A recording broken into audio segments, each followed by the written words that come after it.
বাংলাদেশ রাষ্ট্রের কালেকটিভ ক্ষতির জায়গা যদি দেখেন, এর সবচেয়ে বড় দায় ঢাকা বিশ্ববিদ্যালয়। বাংলাদেশের সবচেয়ে ফ্যাসিস্ট ক্রিমিনাল টাউটবাটপাট তৈরি করছে এই বিশ্ববিদ্যালয়। আজকে কি কারণে ঢাকা বিশ্ববিদ্যালয় রেলেভেন্ট? কালকে চোখ বন্ধ করে চিন্তা করেন তো, ঢাকা বিশ্ববিদ্যালয়টা শাটডাউন করে দেওয়া হলো, দেশের কি ক্ষতি হবে? চিন্তা করছেন কখনো? আসলে প্রয়োজন আছে কিনা এরকম একটা বিশ্ববিদ্যালয় থাকার? সে আসলে কি পারপাস সার্ভ করে?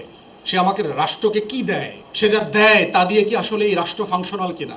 এখানকার গ্র্যাজুয়েটরা কি গত 50, 60, 70 বছরে যা প্রডিউস করেছে, এ দিয়ে রাষ্ট্রের লাভ বেশি হয়েছে না ক্ষতি বেশি হয়েছে?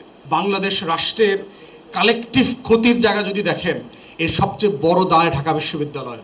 বাংলাদেশের সবচেয়ে ফ্যাসিস্ট ক্রিমিনাল টাউটবাটপাট তৈরি করছে এই বিশ্ববিদ্যালয়। গত 30-40 বছরের এই আওয়ামী ফ্যাসিবাদ, এই বিজেপির হিন্দুত্ববাদ, বাম পতিত যে স্বৈরাচার তৈরি হয়েছে, সবগুলো এখান থেকে তৈরি হয়েছে।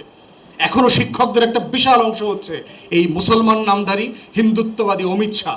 ওর পুরো আপাদমস্তক 3.5 হাত, ওর নাম শুধু মোহাম্মদ, ওর নামে আবদুল্লাহ আছে, কিন্তু ওর চরিত্রের ভিতরে হেমন্ত, শুভেন্দু অধিকারী, অমিত শাহর চরিত্র দেখতে পাবেন। প্রতি পদে পদে ওর চরিত্র আছে। এটা এখনো সেই হিন্দুত্ববাদী ক্যারেক্টার ধারণ করে। আজকে এত বড় একটা ঘটনাটা, মাননীয় প্রধান অতিথি ধান কাটতে কাটতে এত ব্যস্ত, যিনি আজকে আসতে পারেন নাই। ধান কাটা ভিসি না, ওনার সময় নাই বিশ্ববিদ্যালয়ের এই বিষয়গুলো আলাপ তোলা।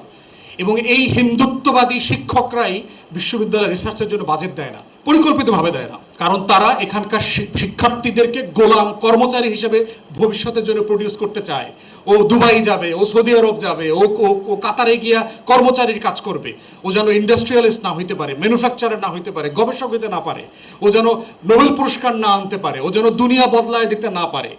এইরকম গোলাম ছাত্রছাত্রী আমি এখান থেকে প্রডিউস করব। কাগজ দিব, চোতা দিব, কিন্তু ওই চোতার ভিতরে কোনো দক্ষতা থাকবে না, শুধু থাকবে বেকারত্বের অভিশাপ। বাংলাদেশ রাষ্ট্রের